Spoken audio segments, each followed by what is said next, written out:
Hi, I'm Ryan Davis. And I'm Kiernan Schmidt. And this is Out of Office, a travel podcast. The seat taken. Hey, Kiernan.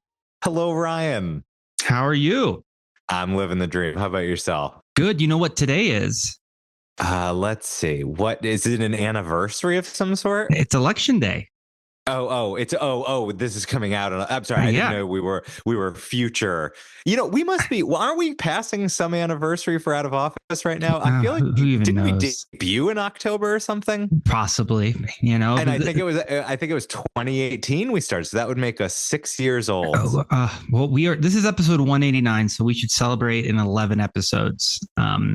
Okay, maybe I can get Rick back. Yeah, Uncle Rick Steves. You could get Rick Steves. I have faith in you. Now that Mayor Pete has frozen us out. Well, depending on how today goes, Mayor Pete may or may not be available to speak. Yeah, and when they finally decide the election in 3 months after counting every ballot. No, it's gonna be long. But I think with Beyonce out there, with Bad Bunny out there, it's going to be a very exciting election day. You've jumped ahead. I just want to say now, of course, Ryan, famously, you and I, despite being Big Tent Romney Democrats, did decide to endorse Kamala on our platform. We try to be very sensitive to our conservative listeners, but we've gotten some blowback. We've lost a few. We got some angry Instagrams, an angry review. We hear you folks, but we don't talk about politics mostly. We did think it was important to weigh in. So if you're listening to this and it's Tuesday election day, get out and vote. That's really important. Yeah, there's some you can look on you probably find it on Vote Save America, whether you have same day registration in your state. And go vote. Your vote is your voice, as they say. Yes. But I was very happy to see Beyonce followed our lead on that endorsement. Yeah, I think she was waiting for the out of office endorsement to most people were. Some to hate on it and some to say, yeah, okay, you know what? That's now that these guys are on board, I'm on board. And Ryan, I believe today you have an interview for us with another groundbreaking woman. Yeah, we've got a great interview today with Stephanie Wallach. She was one of the first 10 female commercial pilots, the first woman to fly a Boeing. What number of the 10? I think she's like 8, maybe. I don't know. We'll ask her. I'll ask her. Yeah. We should say of the first 8 then. Yeah, and she's the first woman to fly a Boeing 727 passenger jet. So, and she survived a Boeing. Yeah. Wow. Well, we can talk about that too. But she's going to be talking to us a bit about her career. What it was like to fly commercial jets. Back in the 80s, how commercial travel has changed. Since then, like what's different about flying on a jet now versus an Alaskan Air, Boeing back then. So it's going to be a really fun conversation, and we're excited to have Stephanie. And I think Stephanie is the first mother of a previous guest. Oh, that's a compelling one. Yeah. I think that you are probably right on that. Yeah. So she is the mom of Tommy Wallach, who is has been on the pod a couple times to talk about Mr. Escape Room. Yeah. A novelist. I had noted the similarity in last name, and I was planning to ask you. Yeah. So we've got a friend of the pod's mom who's now a friend of the pod. So we're excited to talk to Stephanie today. You know what would be even better is if all of our listeners told their mom to become listeners.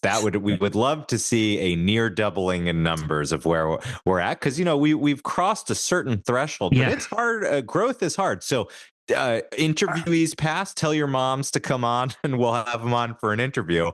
And current listeners, tell your mom an episode that she might like to check out, and then teach her how to open a podcast. So I was back in Maryland a couple, I guess now it was like 6 weeks ago, and I overheard my mom. It was like a Tuesday morning, and I overhear her listening to the pod, and she's listening to it at 1.5 speed.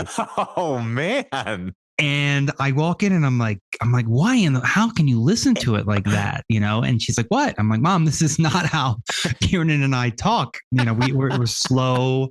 We have like a certain vibe, and so I showed her. I was reading it as that she was just trying to get through it. It's like, I listen. Like when you and I edit at 2x speed.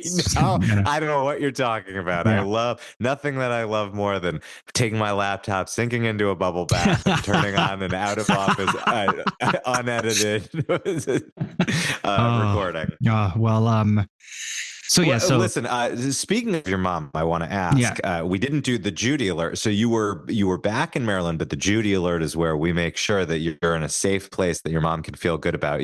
So for Judy, Ryan, I want to ask, where are you today? I am in Bogota, in my apartment, actually, recording the pod. All right. So, because often you're at a WeWork. Yeah, but it was one of those days I decided just to work from home. You ever have one of those? You're just like, I can't walk 10 minutes to the WeWork.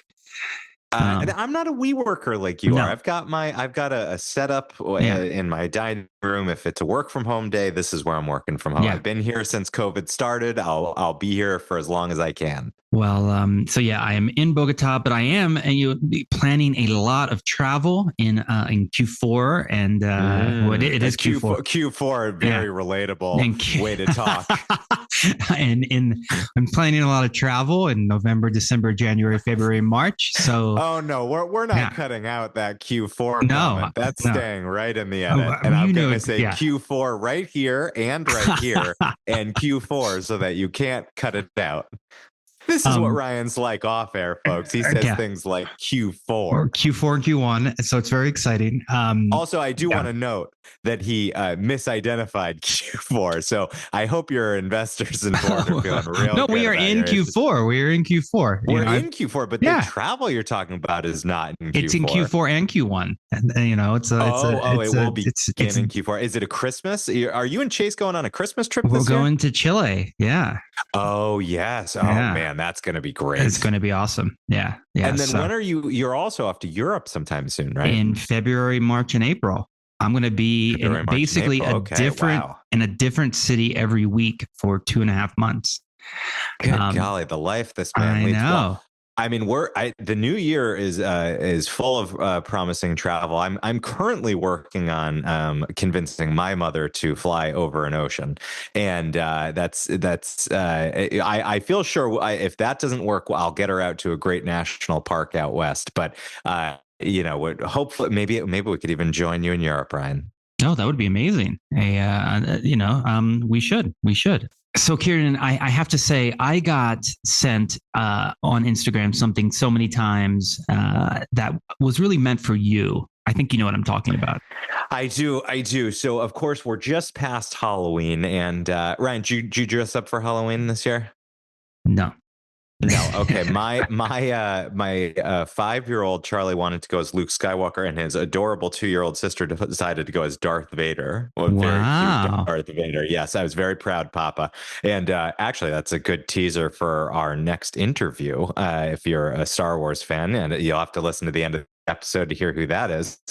But yes, I got endless shares on this, and a lot of listeners hitting up our Out of Office Instagram account at OOO podcast, like at podcast, which was there was a joke running around of a Halloween costume, how to look like Rick Steves. And of course it was, comfortable sneakers, khakis with a tucked in button down shirt and a backpack slung off one shoulder and kind of a wry smile and some dad glasses. And, I already fit most of that description day to day. So it seemed kind of like a lazy costume for me. You're pretty close to Rick Steves just in your general, outside of being stoned a lot.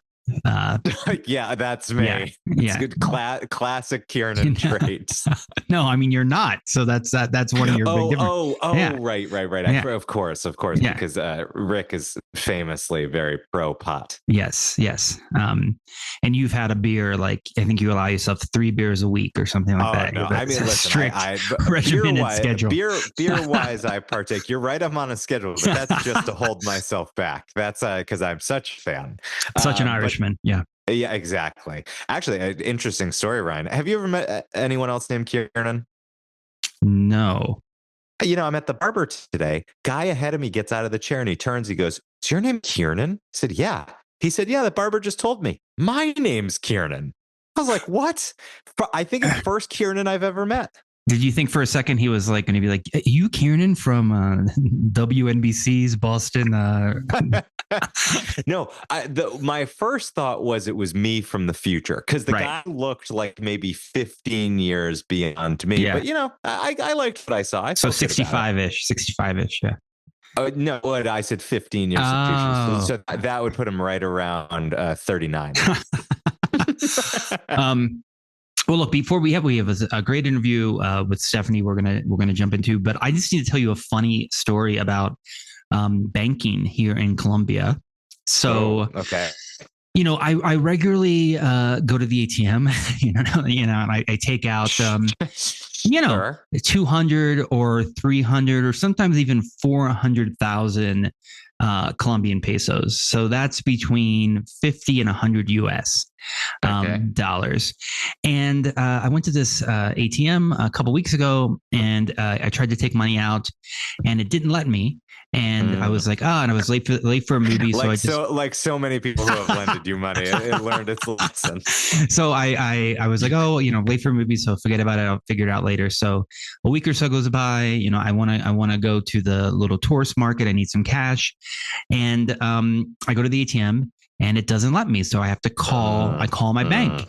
And they're like, "Mr. Davis, well, we've got a couple attempted charges here that we need to speak to you about." And I was like, "Oh gosh, what happened?" He goes, "Did you try to take out $200,000 out of an ATM last week?" And I was like, 200,000. I'm like, I don't think that ATMs allow you, sir, to take out $200,000. I mean, I'm like, I tried to take out 200,000 COP or Colombian pesos, which is like, $50. He's like, "Hold on, sir. Let me investigate this." And then he comes back and he goes, "Well, it turns out you didn't try to take out 200,000 US dollars, but the ATM registered that you were trying to take out 200,000 US dollars, and that's why you were declined." Interesting. So they fixed it. But I just thought it was hilarious. The guy asked me with a straight face, "Did you try to take out $200,000?" I'm like, I think that's a real teller. When you got to get 200,000 cash, you got to go to the teller. That's when you're going to walk in. That's right. Yeah. And usually with a mask on and a gun. Yeah. So this was $50, which is less. But that's so curious because you've used the ATM bunch. Do they give you the option of purchasing like in the equivalent of dollars? Like, could you have been in the wrong setting? Why would the ATM have registered I have no idea. It's never done that before or after, but I went and, I always decline the conversion like you're supposed to, folks. Yes, yes, correct. And I think it was just maybe set up to not let it do that kind of unethically, maybe the ATM provider. So I just got to remember to stick to like Banco Colombia, like real ATMs, not like. My final question on this is why do you need cash so much? Is it do you generally need a lot more cash around Colombia because places just don't all take credit cards? No, I just carry a little cash for like street vendors and stuff. If I want to get an empanada like on the street, like you need cash for that. So I don't carry that much cash. It's Bogota, so you shouldn't. But I usually carry like $50, just in case. That's my story. And I think with that, it's time to take off. Ask the pilot, Stephanie Wallach, to tell the cabin crew. Flight attendants, prepare for takeoff, please. Well, welcome, Stephanie Wallach, to Out of Office, a travel podcast. We're super excited to have you here. Thank you. So why don't you just start out a bit telling us a little bit about yourself, and then we'll jump into your career. Well, I'm originally from just outside of New York City, New Rochelle, New York. I went to school in upstate New York at a small women's college called Wells College. I was not one of those women or men for that matter who thought about becoming a pilot from, the time they were 4 years old. I wasn't looking up at the sky saying, ooh, airplane. And I know a lot of pilots who say they were. And among them, women pilots who said they always knew they wanted to be pilots. I was definitely not one of them. Although my mother always said that she wanted to be a pilot, which is kind of funny. We'd sit around the dinner table, and my mother would actually sort of threaten to go get a pilot's license, and we would all laugh. She never did it, but it was something that she always used to dream about. So maybe that got tucked away somewhere in my brain. I was a late bloomer, and at least for that era that I started flying. Most pilots started flying when they were younger than I was. I got out of college. I moved into New York City, and I got a job as an apprentice film editor, of all things. Oh. And I became, I got in the union, and I was an assistant film editor. And I made not great money, but that was a difficult field for women as well, as most good jobs were for women in those days. This is the late 60s, early 70s. But I had a little extra money and some time off, and I stopped in at a friend's house one night, and he had a friend visiting there. And I said to them, well, I have a little money saved up. I think it was about $1,000, which was a lot of money, say in 1970, 71. Right. And I want to take a trip. I want to go somewhere. Where should I go? And his friend said, why do you have to go anywhere? Why don't you just take that money and do something that you never had the time, or that you always wanted to do, never had the time or money to do before? Just stay here. And I thought, popped into my head, flying. And I don't know where it came from, but I thought, oh, I think I'll go take a flying lesson. So if you want to fly in New York City in the 1970s, where do you go? You went to Teterboro or Westchester County Airport. And since my family lived in Westchester County, New Rochelle, the obvious place to go was Westchester County Airport, which was in White Plains, New York. So Gotcha. I could take the train up to my parents' house and then borrow their car and drive up to Westchester County Airport. So that's what I did. I got on the phone. I made an appointment for what they called an introductory flight. They still do. They do these introductory flights. They're usually half an hour long and dirt cheap. So because they want to get you hooked. And I did an introductory flight. My first flight instructor was a man named Al Hill. He was African American, which was really rare in those days.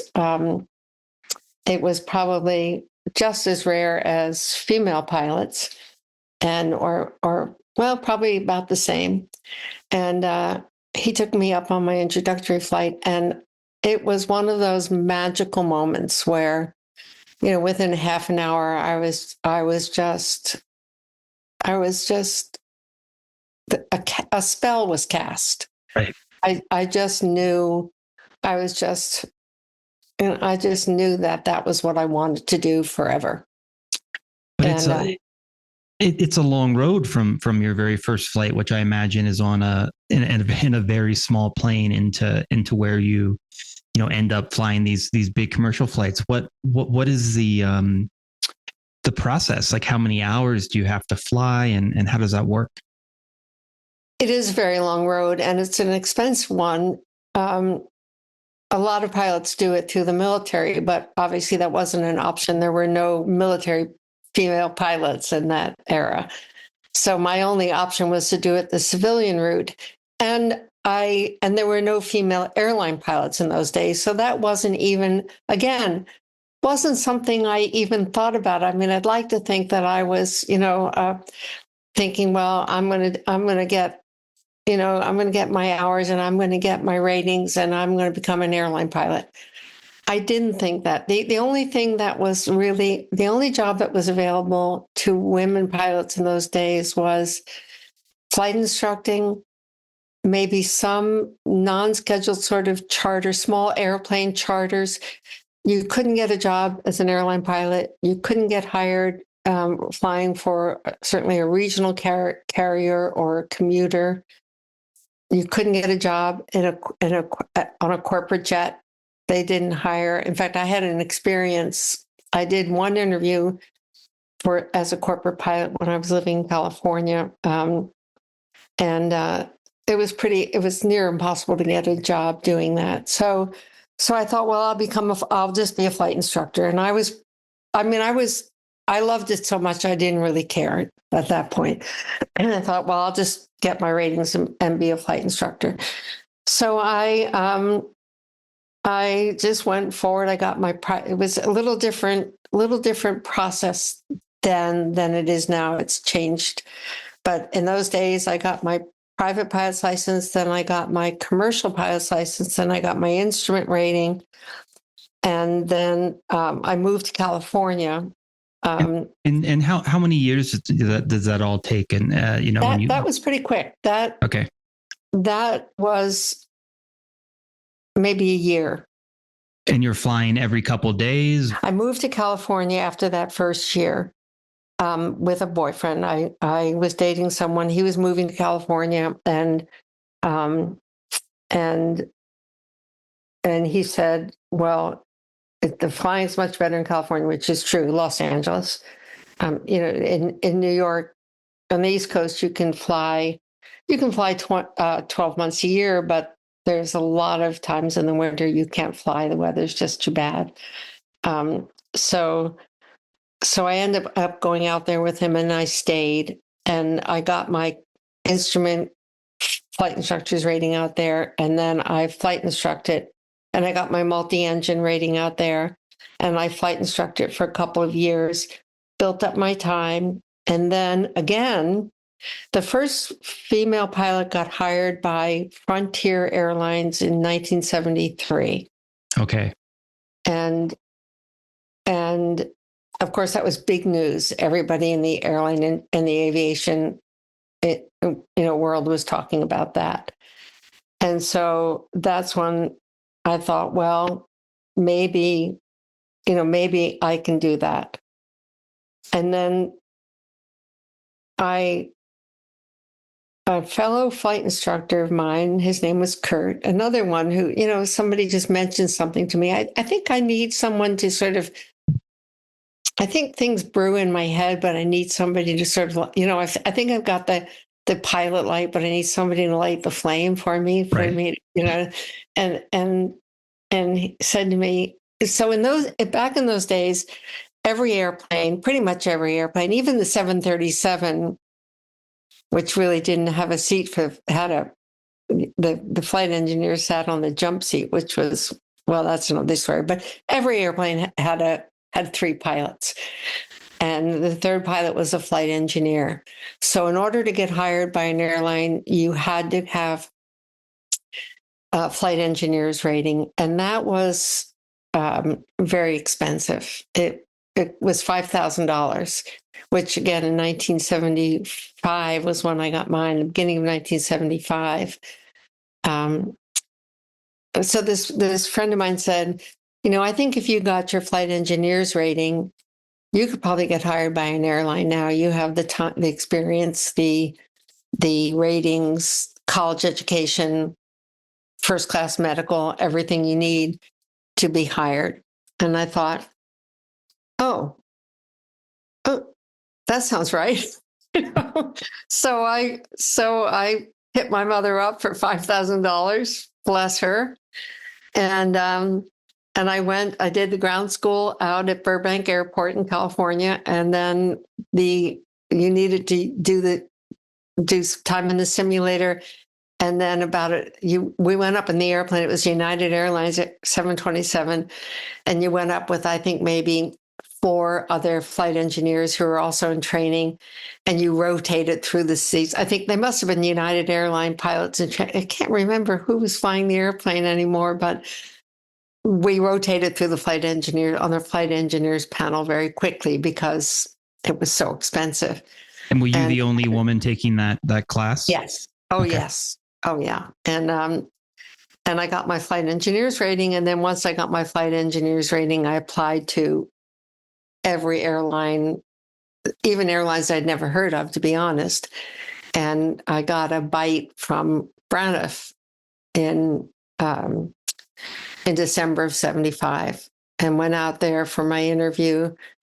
I guess it must have been in November, and then got hired I started in December of 75. And what kind of airline were they? Are they still around?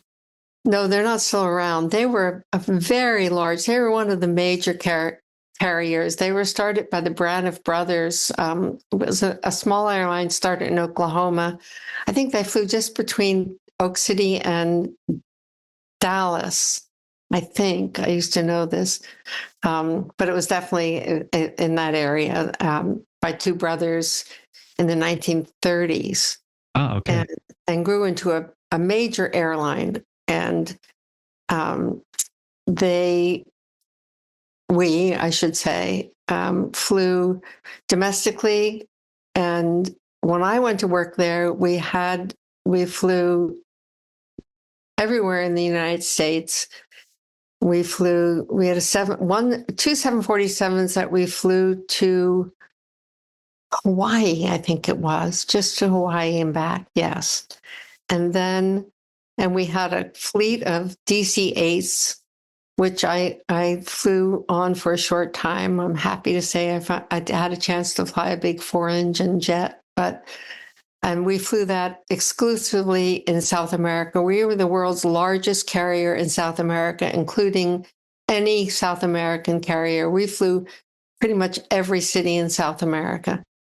And that we called the Latin American division, and it was huge. So at this point, were you a flight engineer, that third seat, or well, everybody got hired as a flight engineer because it's a seniority system. So right. So you start at the bottom. The day you get hired, you get a seniority number, and within your hired class, you're given a number based on your age. So the oldest person gets this first number, and then the youngest person's the last one in class. And so pretty much everybody's a flight engineer because nobody wants to be a flight engineer. Everybody wants to be a co-pilot and ultimately a captain.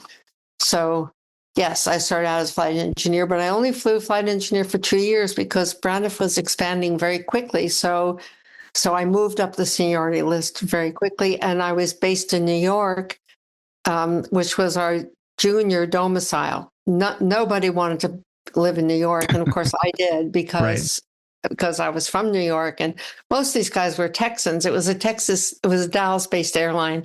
A lot of these guys were Texans, and I think they were a little afraid of New York.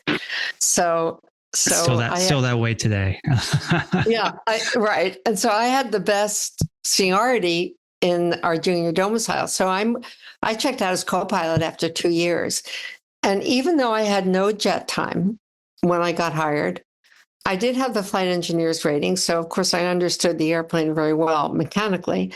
And I had 2 years sitting in the flight engineer seat watching these guys fly the airplane. And most of them were very helpful. So I would watch, I would grab their approach plates.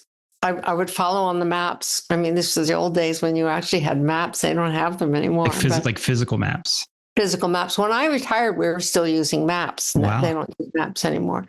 But and that 19 years ago, we were selling these big old giant maps that you had to fold and unfold and everything. It's hard to believe, but it's wild to think about. Yeah, and they would talk me through it, and they'd say, "I'm doing this, and here's why I'm doing this now, and here's why I'm doing that now," and most of them were really helpful, and I was aggressive about asking questions. And this is horribly, horribly illegal. But since it was, let's see, when I checked out as co-pilot, it was 1978. Okay, so what was that? 22 plus 24? That's 46 years ago. So I don't think I can get sent to prison for this anymore. Or I guess it was the captains I flew with who could go, and they're probably all dead by now. But every once in a while, the co-pilot, the captain would let the co-pilot and I change seats, and they'd let me fly. Wow. And yeah, I mean, you would never in a million. Well, first of all, there's no flight engineers anymore, but But I had probably, when I checked out as co-pilot, I'd probably flown 10 or 20 legs already, just because captains had let me fly. And so, can you explain the difference between, a flight engineer and a co-pilot? Well, a flight engineer doesn't fly. Flight engineer sits in that third seat in the back. So you have two pilots up front, and they have controls. The captain was in the left seat, co-pilots in the right seat, first officers in the right seat, and then there's a third seat in the back. It's behind the co-pilot, and the flight engineer controlled hydraulics, fuel, air conditioning, pressurization, electrical, because systems were much more rudimentary then, and they were not as automated. Right. There's a lot of I'm imagining like the movie Airplane is takes place during this time, right? So you've got all those different bells and whistles constantly moving, and now there's less manual tuning, right? Exactly. Yeah. Exactly. So generators come online automatically. They didn't in those days. You actually had to sync the generators before they came online. You had to balance fuel. You still have to balance fuel, but it's. I'm trying to think, because I obviously retired off a two-pilot airplane. Pressurization's automatic now. It's you don't even have to think about it. You just set when you set up the airplane, you set the landing altitude. That's all you have to do, and then everything else is automatic. So I'm curious. So you eventually become a co-pilot, and do you get to become a captain at that job, or do you go somewhere else? How do you? No, you stay. You always stay within the same company, because if you leave, you lose your seniority. So even if let's say you're an experienced 5-year captain, you've moved up the seniority list in one company, and you've been there, 10 years, 15 years, and you're captain, and you, for some reason, decide you have to leave because you want to live in Paris, and so you want to whatever, and you start with a new airline, you're going right back to the bottom of the seniority list. Doesn't matter how much experience you have, you're going to be a co-pilot on the most junior airplane, flying the worst trips. Gotcha. So it's not like other careers where you can kind of move up by jumping quickly. You really benefit from there's no an lateral airline. movement at Right. all. When you change companies, you go right to the bottom. It's all seniority. So that's why people typically. Those with union companies. Yeah. There are some non-union companies where you can definitely move right into the left seat, but most pilots want union jobs for obvious reasons. They pay better usually too. So what year do you become a full captain? And when that happens, are you one of the first female captains in the country? When I became a captain in 1989 or 1990. And I don't know, I definitely wasn't one of the first. But I honestly don't know what number I was. I was the 10th woman female airline pilot hired in the country back in 1975. But that was, hired as an airline pilot. As a captain, right. I could look it up. I don't know what number I was. So, it was no longer. I was one of I wasn't. Because I lost 7 years seniority with Braniff. When I started at my second airline, I went right back to the bottom of the seniority list. So I had to start working my way up again. So I ended up not being one of the first captains, although I made captain with my second airline after 6 years with them, which is very fast because they were expanding very rapidly too. So here you are. You're a full captain, and you're one of the, let's say, couple dozen, maybe female captains in the country.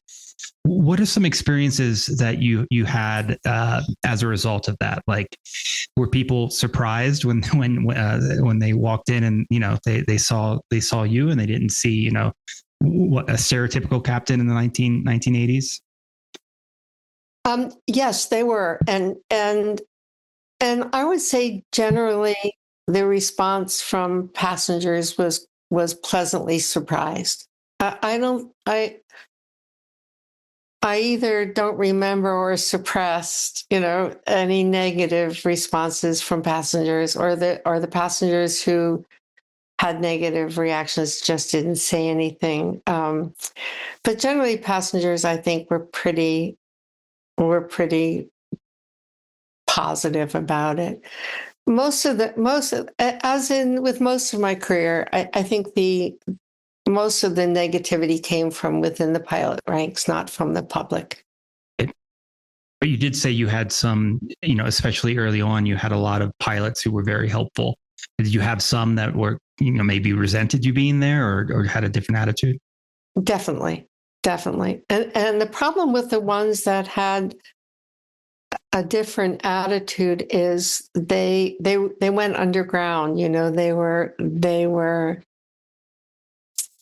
Uh, they you, I found out about that through, there were rumors, and I would have friends come up to me, male pilots come up to me and say, I heard this or I heard that. And I heard this or that about you. And they were lies. And, if I didn't have friends tell me about it, I would never have known. Now, I sometimes confronted the pilots who they said it came from, because that's who I am. Right. And but that's particularly harmful, because that there's other things that you're not hearing about, Right. and that's kind of scary. So, looking back, when I see scenes on television shows, and I know Mad Men is the late '60s, but that's the one that always springs to mind. They're always drinking martinis out of a glass, and they're smoking, and it just seems like Yes. everybody's really dressed up. You start flying commercially maybe a decade after that, but what were the big differences between flying in 1975 versus if I jumped on a flight today? Well, I mean, I started flying in end of '75, and air travel was very different then than it is now. I don't know what the numbers are. I tried to look them up. Maybe you know them, Ryan, but the number of passengers that were carried in, say, '76 as compared to today, I'm sure it's enormously different. Yeah, there's a lot more flights today. A lot more flights. And air travel is mass transportation now. It wasn't then. In those days, it was still special. When you were getting on an airplane, it was special. And so people always looked nice when they got on an airplane. And first class was, even domestically, first class was, Braniff, we had linen tablecloths and linen napkins and real silverware, which not silverware, of course, but real tableware. And you can't do that now because everybody's afraid you'll stab them with it. Right. But china and real crystal, glassware, and we had prime rib that they would roll out on a cart and actually slice it in the aisle, and baked Alaska. I think we had baked Alaska at Braniff, where they would actually, can you imagine this, pour liquor over it and light it. Now, if you pull out a match on an airplane, they put you in zip ties, and so it definitely was different in those days. It was much more elegant. And the people who rode in first class in those days, there were no frequent flyer plans. There were no upgrades. So the people who were flying in first class were paying big bucks to be in first class. And so the first class service was really special. So they went all out in first class. And I remember, because they didn't have any upgrade programs, and I don't think they had any frequent flyer programs in those days, There were always empty seats in first class. I mean, there are never empty seats in first class anymore. So if you were riding on a pass and there were empty seats in first class, you got a first class seat. And so we really got to see how the other half lived. So I got to experience some of that. And to South America, I took a vacation once to South America. So I rode as a passenger to Lima and then on to Rio. And the South America service on that DC-8 was just amazing. I mean, I don't remember the details. It was over 40 years ago, but I just remember it was just constant, constant service, and all the flight attendants were nationals, South American nationals. That was part of our contract with the South American countries, was we had to use South American flight attendants, and they all came from very wealthy families. So it was, they were high-end jobs, or sort of classy jobs for South Americans. And so folks down here still, I mean, to get a job as a flight attendant on like Aeromexico or LATAM, these are still very in demand jobs. I know I have friends who learned English specifically so they could fly on like New York to Bogota, New York to Mexico City flights. Right. And they would go, these women would come to New York, and they would get back on the airplane with just loaded with shopping bags. All they did was shop. So they had some disposable income, these girls. Yeah, no. So that sounds fun. So before we jump into, I want to ask you, about a couple specific flight experiences. But I'm just curious.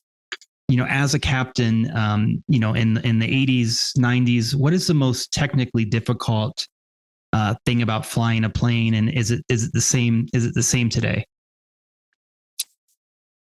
Well, again, it's been 19 years for me, so I'm sure there's differences today. I would say, it changed from 1975 to 2006 when I retired too. But I think for my last couple of years when I was there, I'd say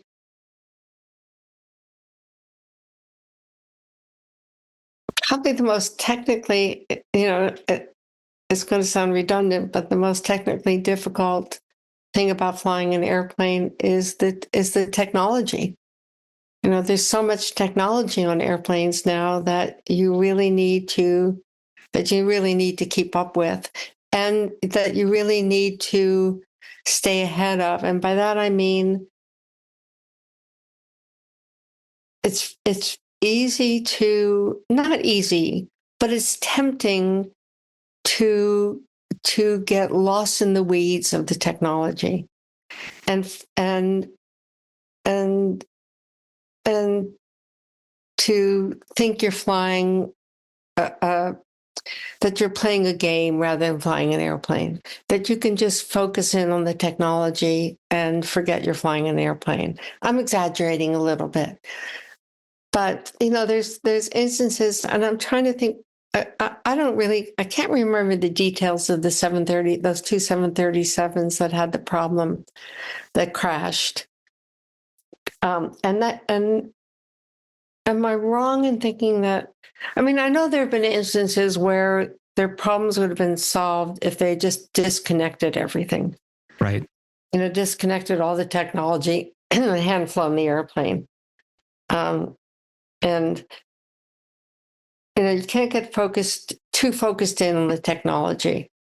That is something that kind of scares me, thinking that these younger pilots are so used to the sort of video game aspect of what it's like to fly now, that when the going gets tough, can they still pull out the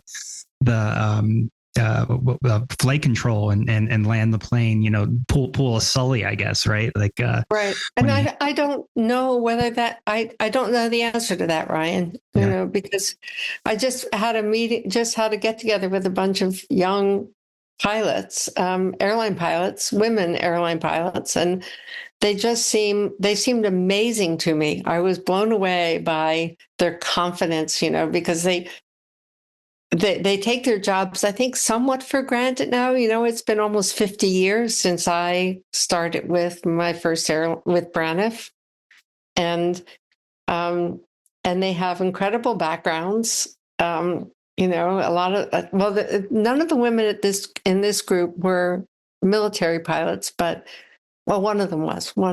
But at the end of my career, I was flying. I had co-pilots who were retired military pilots, and it was just like amazed me. And they're. I'm not sure what my point was here. I'm sure that the military pilots can they're ready for trouble. Well, I flew with a couple military pilots who flew airplanes that were highly technical. That were very very digitized airplanes, and that wasn't my impression with them. I was not all that impressed with them. I hate to say that, but so that wasn't. But those were just they both flew the two pilots I'm thinking of both flew the same airplane, and it was one that was very, very very mechanical and very right. digitized, digital. And so I don't know whether that's true. I'm sure that's not true of all of them. I'm sure the fighter pilots were. These women flew gigantic transport airplanes. Right. So, but. So, I fly a lot. I've been on this year alone, probably 40 flights. Wow. And I've never had a scary flight. I've never had a flight where I felt like I was in danger. I've definitely had some turbulence, but I've never even had turbulence. Like I've heard stories from friends who have had turbulence. And I'm curious, were you ever on a flight that was that you were like, this is scary? I've had, yes. And I thought because I thought about this when it was one of your questions, and I can think of two. One was a flight where I'm thinking of one, I can't think of the second one, but I'll start with the first. One was a flight. Do you want me to tell you the story? Yes, please. Okay. One was a flight from at Braniff where we took off from. It was on a 727. I was the co-pilot.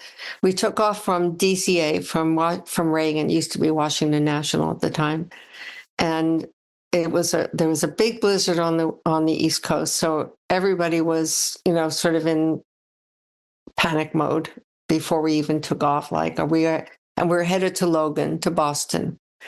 So we had a full airplane. We had every seat full.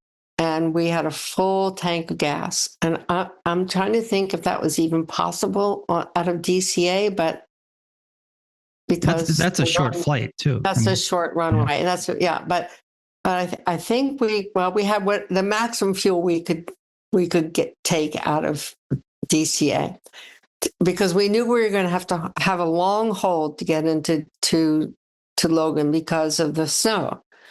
And we knew they were holding there, and we knew we were going to have to hold. So we took off and we went up to Logan and we held. Now, this is a long time ago, so I don't remember. I remember most of the details. But so we go up there and we hold for an hour or two. I can't remember. And we're running. We get down to our what do we call it? What was the fuel level? Anyway, the fuel level where you have to bingo fuel, whatever it was, where you can't hold any longer. You've got to go to your alternate. So we got to that fuel and called dispatch. And we said, we're down to X number of fuel. And they said, okay, go to your alternate. The alternate was Albany. And Albany was the shortest runway on our system was Albany. And so the captain's name was, he was a little guy. Anyway, it was snowing in Albany too. So he said, I don't want to go to Albany. And he said, I don't want to land on a short runway that's covered with snow. So I said, okay, where do you want to go? He said, well, let's go to Syracuse. I said, okay, well, but it's snowing in Syracuse too. And, from Syracuse, we're kind of screwed because really, then we can only go to Buffalo or Rochester or whatever. I don't remember what's up there. And there's a lot of snow in Buffalo. And there's snow there. Yeah. If it's snowing in Albany, it's snowing more in Syracuse. Not necessarily, but anyway. But so we're talking to dispatch. They say, okay, well, actually Kennedy's still open, so go back to Kennedy. So we head towards we get a clearance to go to Kennedy. We're head towards Kennedy, and then ATC calls us and says they've closed Kennedy. Oof. And we're starting to run. I'm starting to get really nervous about fuel. And I mean, they're closing airports left and right. And then I can't remember what we did then, because everything's closed now. Of course, LaGuardia is closed. They have short runways, and they closed Kennedy, and Newark's been closed all along. I have a vague recollection that we got a clearance to Philadelphia, but I'm not positive about that. We're headed somewhere, and then ATC said Newark is opened. They've opened one runway at Newark. Do you want to go there? And we said absolutely. So we went to Newark, and we got on the ground at Newark. But I mean, just in the nick of time. I don't want to say we were running on fumes, but it was way too close for comfort. I was really scared on that flight. I was getting really scared. We were running out of options. I mean, it was getting so if they had closed the runway at Newark, we probably would have had to declare an emergency and land anyway, because we were out of options, And did the passengers know that this was happening? No, they're just back there enjoying their filet mignon. Yeah, I think we told them we couldn't land at Logan. Right. When we diverted out, away from Logan, I think, and we probably told them we were going to Albany. We might have told them every time we changed plans. I don't remember. And I'm sure if anybody back there who knew anything might have thought, this is not good. We're running, we're keep changing plans here. And when you do that, you've descended, when you're in a holding pattern, like we were at Logan, you go lower and lower in altitude. So as you're in the lineup, you may start at, say, I don't know what our altitude would be from DCA to Logan, maybe probably go to altitude for that flight. I can't remember, but say we started at 31,000 feet or 29,000 feet, you go into a hold at maybe 20,000 feet, and then you're 19, 18. So as you get closer, they just slowly lower your altitude in the holding pattern until you get down to number one and you do your approach. So, but the lower you are, the more fuel you burn. And so then when you say, well, we're leaving, we're going to Albany, now you're adding power, you're going into cruise, you're probably going to climb, and you're burning a lot more fuel at those lower altitudes. And so, you're climbing and descending, and, and that burns a lot more fuel. So anybody in the back who knew anything about aviation was probably thinking, boy, we're burning a lot of fuel and we keep changing our destination. This is not in the flight plan. Your flight plan gives you a destination and an alternate. Sometimes I think a second alternate, but I don't think so. Boy, it's a lot I don't remember after 19 years. I have never landed. So once I was on a flight out of LaGuardia, and they had some sort of power situation, and we just landed back at LaGuardia. And that's the only time I've ever been on a flight where it hasn't gone to the place that I was supposed to be going. But that wasn't. That's where you diverted. Yeah. That wasn't a scary situation. Everybody was very calm.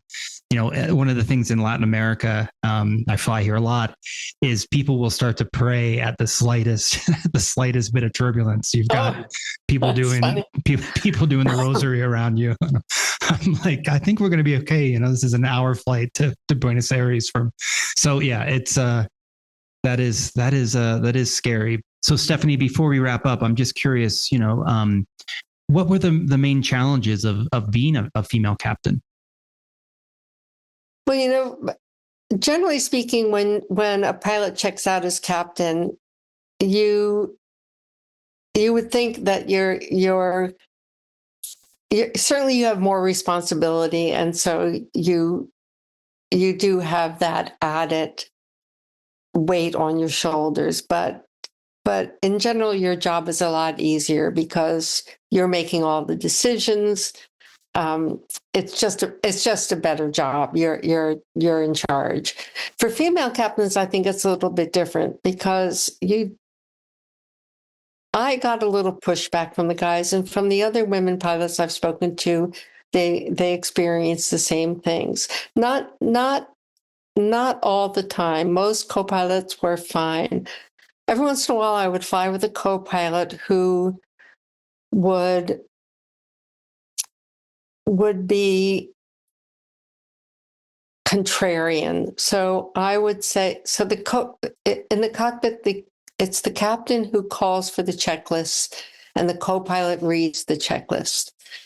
And so the first thing you do in the cockpit, you say, let's see if I can remember now, is the pre-flight checklist. And I think that's what it's called. And so we get all settled in, and I'd say pre-flight checklist. And just when I'd say it, this co-pilot would pretend he got busy doing something else.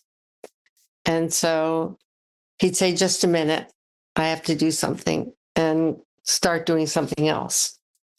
And then a little time would go by, and then he'd just sit there. And so I'd say again, pre-flight checklist. And then he'd pretend something else happened. So he could not take an order from me. So he wasn't going to do anything I said. So finally I'd have to say, hey, let's do the pre-flight checklist. Stop doing what you're doing and let's do that checklist. And I know it was intentional, and it would happen throughout the flight. And there was just that constant kind of locking horns. And I've talked to other female pilots who, when they made captain, had co-pilots who were like that. The other thing is when, and again, I've discussed with other women captains who had the same experience. At times when there's something wrong with the airplane, and maintenance would come up into the cockpit, and they'd start addressing everything to the co-pilot. Wow. And they'd say, well, we're doing this and we're doing that. And they'd start talking to the co-pilot. And I would have to say, excuse me, please talk to me about this. I'm the captain. And they'd say, I think sometimes they were just uncomfortable. They were a little shy, maybe. I don't know, giving them the benefit of the doubt. So they turned to me and they'd start talking about whatever was wrong with the airplane to me. And then they would slowly drift back and start talking to the co-pilot again. And I have to say, excuse me, I'm the captain. Please talk to me about this, and little things like that, that you'd have to fight for your authority, that it wasn't necessarily, you weren't necessarily deferred to. You'd have to assert your authority more than the men did. That makes sense. Well, I'm sure you, knowing you as I do, I'm sure you got pretty good at asserting your authority. Yeah, the problem with it, Ryan, is that when you do that, then you sometimes can get a reputation for being difficult. Yeah. The ones who see you as a problem to begin with, who don't like the fact that you're the captain or the co-pilot, then it's a reason for them to say, she's kind of a jerk. And this is something that women in leadership struggle with today, where Yes. a guy could get away with a certain type of behavior, but a woman couldn't. Yes, I'll bet no one's done a study on it, but I'd bet big money that female captains say please and thank you 10 times more than male captains. Sure. No, that male captains had the stereotype of a captain in my mind is like, somebody who doesn't have to say please and thank you almost. They're they almost get, whatever they say goes. Right. Well, Stephanie, it's been really great to have you on and to share your experiences in your career. And we really thank you for your time. And it's great to see you. Yeah, it was great to see you too, Ryan. It's been years, decades, probably. Well, hopefully I'll see you soon. And thank you so much for coming on Out of Office. And now it's time for the last stop. Ladies and gentlemen, this is the last stop on this train. Everyone, please leave the train. Hey, Kieran. All right, Ryan, we're here in the last stop. This is a great interview, by the way. Very some unexpected insights about, the daily trials and tribulations of the pilot life. Yeah. And, it's just really interesting to think how different travel was. And it really wasn't that long ago, Well, I feel like anything pre 9/11 could be very different. I mean, back then, the Boeings were the most trusted brand on earth, I know, but I mentioned to her all the Mad Men episodes. That's before her time, but I do think, watching Don Draper like with somehow like a silver tray in front of him of lobster is just so amazing. And then of course everyone's smoking. That was the main. I feel like Mad Men get a lot of track with that joke where whenever they needed to spice up a scene, they just show a bunch of adults and pregnant women smoking. The pregnant women smoking. Instantly, it was funny. And fun. All right, Ryan. Well, we're here in the last stop. This is the final segment of the show. It's my favorite segment. It's your favorite segment. It's popularly known as the People's segment, fitting for Election Day. The People's segment. We'll see if the People's president comes through. And you know what? Depending on what your political persuasion is, that could mean either candidate to you. And I, as the host of a Big Tent podcast, am not going to tell you who it is for me. You got to go back a couple episodes to find that. But please don't email us hate. Anyway, it's the people segment because people of all stripes, Democrat, Republican, Catholic, Episcopalian, wide swaths of people come together here in the last segment of the show and we share. It could be anything. It could be a souvenir, it could be a tale, it could be plans that we're making, could be an article, could be something visual that we'll have to link in the show notes because obviously we're not doing the video yet, Ryan. But most importantly, it must fit this one criterion. It must inspire the spirit of wanderlust within us, even during the workday week. So, Ryan, I'm going to ask you, as I ask you every episode, do you have a last stop this week? I do have a last stop, Kieran. I am in the midst, as I mentioned at the top of the show, of doing quite a bit of travel planning. So I actually want to reach out to folks and get some recommendations. So, I'm coming up on my 6 months here in Colombia that I'm allowed to stay with my tourist visa. So I have to go. And I'm going to say some of the places that I'm going between now and April. And this is not every place, but places that I'm curious if listeners have things that I should check out. The first new place is Monterrey, Mexico. So if folks have ever been there, I'm excited. It's my first time there. It's supposed to be a very different type of city. It's in the north. I've been doing some research and have some ideas, but would love to hear from folks. The second place is Chile, starting in Santiago, and we're open to day trips, overnight trips, sort of around the country. It's a very long country, so I don't know how south we'll get, but certainly open to hearing from folks, what they think about that. And then off to Europe in February. Can I ask one question on Chile? What's the balance going to be between urban and nature?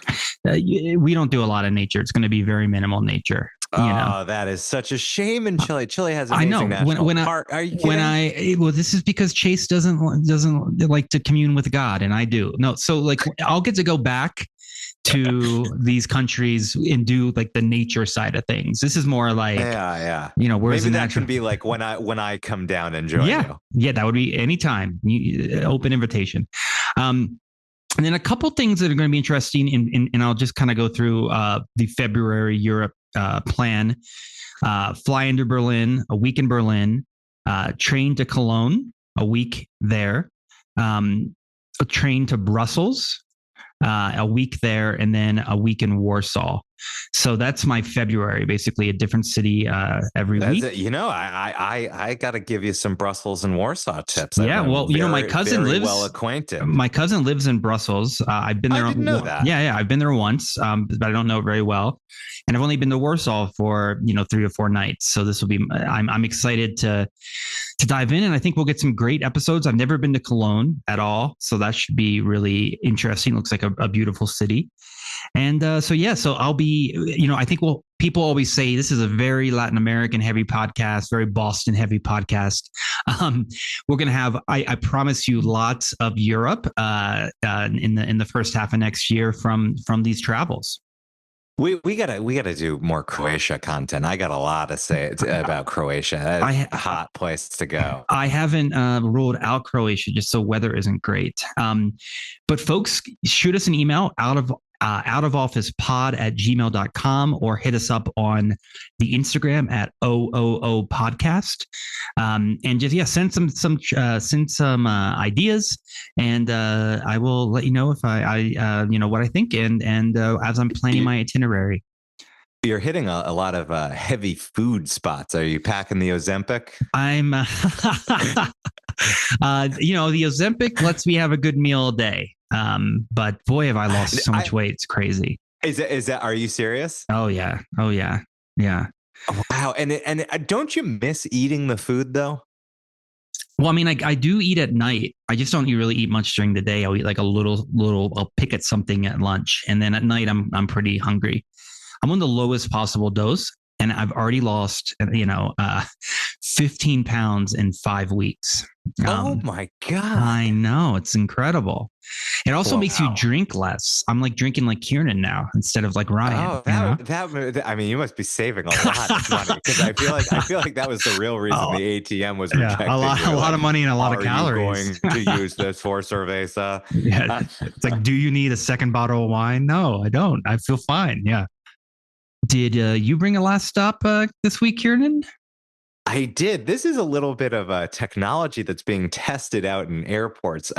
Ryan, have you ever heard of the phrase? I was unfamiliar with this phrase. Being in the industry, I feel like it's important for us to keep up on such things. It's called gate lice. Have you ever heard of gate lice? I haven't, but I can guess what it means. All right. What do you think it means? Not what I thought it meant. Is it the type of people who crowd and try to like get in before their boarding number is called? Yeah. Now, how did you guess that? You didn't guess that. There's no way you could guess that. What else would it be? Like, a flight attendant who gives everybody scabies, I thought it was like maybe unsanitary passengers who you have to like stand next to and like elbow near the gate. Well, it depends who you're flying. It's exactly that's my Spirit Airlines for you. So, yes, gate lice, as you're saying, are the people who try to board before their zone has been called. And they act as if they didn't know, they didn't realize, even though it's like there's signage about it and they say it over the microphone several times. The thing is, I've obviously never been on a date because I'd be sweating like crazy if I tried to do that. But I didn't realize it seems most of these people actually have like a fair success rate of getting in, that they don't want to slow up the line, so they just let them in. Right. So that's I saw a cartoon not too long ago that the announcement happened, and it was like this is for people in first class or people who have the audacity to just pretend they're in first class. Is that a New Yorker cartoon? It might have been. It might have been a New Yorker or like a reject New Yorker. It's very funny you say that, because I have a New Yorker, Shouts and Murmurs, I'm going to link to in the show notes too, that was all about the many different classes of getting onto an airline. It was published in 2013 and it has stuck with me. And this story brought it back to me, because what they are, American Airlines is launching a test. It's currently in 3 airports. It's it's in Albuquerque International, Tucson International, and Reagan Washington National Airport. and it's an alarm goes off when they scan your boarding pass if you're What? trying to board. Yeah, it's a shaming mechanism for these gate That's lice. amazing.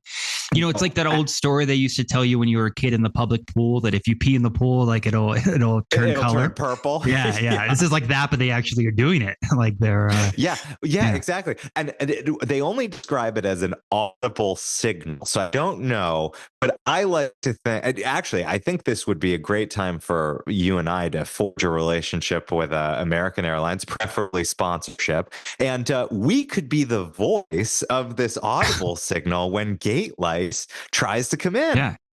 Yeah. So I've never boarded before my boarding time. Never. No. The only thing, it is one of the, I have vowed next year in 2025 to finally do the often requested episode of traveling with children, because I want to do enough of it that I'm really expert in it. But I do know and have experienced one of the great joys of traveling with children is that you can, with everybody's willingness, be one of the first on the plane because you've got a small child. Yeah. I mean, you know how I feel about that, you know, but no, how do you feel? What a little parent privilege, you know? We're keeping humankind going, Ryan. Do you really think we deserve less than being able to board a plane first? I just don't see why, if you're going to go sit in row 47, you have to get in there right away anyway. I'll tell you exactly why. Because I've got 2 children. I need to fold them up neatly to store them up in the overhead, and that takes a little time. Yeah. I wish they kept children in the overhead in a plane. That would be nice. I'm kidding.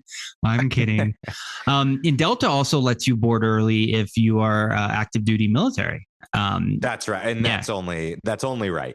Yeah, and Louis C.K. has that great bit about when he's in first class, and the military guy walks. Yeah, and he's like, "I could just give up my seat," and then he says he feels better just thinking about having given up his seat and he doesn't have to do it. I think that's such a good bit. You've always been a great proponent of Louis C.K. no matter what he did. That's classic Ryan right there. Well, what are we talking about next week on the pod? I'm really excited for this episode, Ryan. You may remember that I did an interview, probably a year and a half ago with a Star Wars expert, and we broke down Disney's investment in Star Wars parks. They had Galaxy's Edge. Didn't go very well. Park. No, and the hotel that we dug into, and really, I'd love to get Jimmy Mack on to talk about this. They invested hundreds of millions of dollars, and it was closed after less than 2 years. I mean, they lost a bundle on that, and it was an immersive experience, Ryan. I know. So I was going to go. I just didn't. It closed too quickly. I knew it wasn't going to succeed because my brother Rob and I, who were great fans of Star Wars, we had no interest in going. And if you're going to lose the hardcore fans, there's really no hope that was going to fly.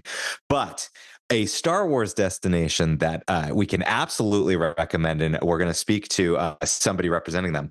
It's there's a place called Rancho Obi-Wan. It's in the Bay Area, and Rancho Obi-Wan is famously the largest Star Wars collection on Earth. So, you know, Star Wars famous for the toys, the pinball machines, the luggage, the costumes, everything you can possibly imagine. A man named Steve Sansweet, who used to be Lucas Film. Is it Lucasfilm? How LucasArts? No, Lucasfilm is correct. Who used to be Lucasfilm's ambassador to the fans. He has spent his whole life collecting and building a fabulous museum called Rancho Obi-Wan. You have to book your tour in advance, and Steve is going to come on to talk about Star Wars collecting, about Rancho Obi-Wan, but especially about a new announcement he's just made, that 4 of the greatest Star Wars collections on Earth are coming together to form a new museum. They haven't chosen where it's going to be yet, and they have to go through all the different steps of what it takes to open a museum. Selecting location, building staff, raising money, all the things you've got to think through. They're coming together to build something called the Saga Museum. The saga, that's like you call it the Star Wars saga. Exactly, yeah. George Lucas calls it the saga. Yeah, that's nice. So Steve Sansweet going to be on talk about the Saga Museum. We'll super nerd out. I'll probably ask him about the Disney parks too. I can't wait. Yeah, well, that will be out of this world. Kieran. Until then, I'm Is Ryan. that for all the new moms that we're getting from my initial ask? Gosh, now I forget how to end the show. I'm Ryan Davis. And I'm Kieran Schmidt. And this has been Out of Office, a travel podcast. This seat taken. We don't say, and this has been. It's new, you know. But also, Ryan, if you were the voice of the audible signal shaming gate lights, what would you say? I think you say like a gate lights detected, like that would be, nobody wants to be called gate lights. That's bad. I prefer something much more Catholic, just shame, shame, shame.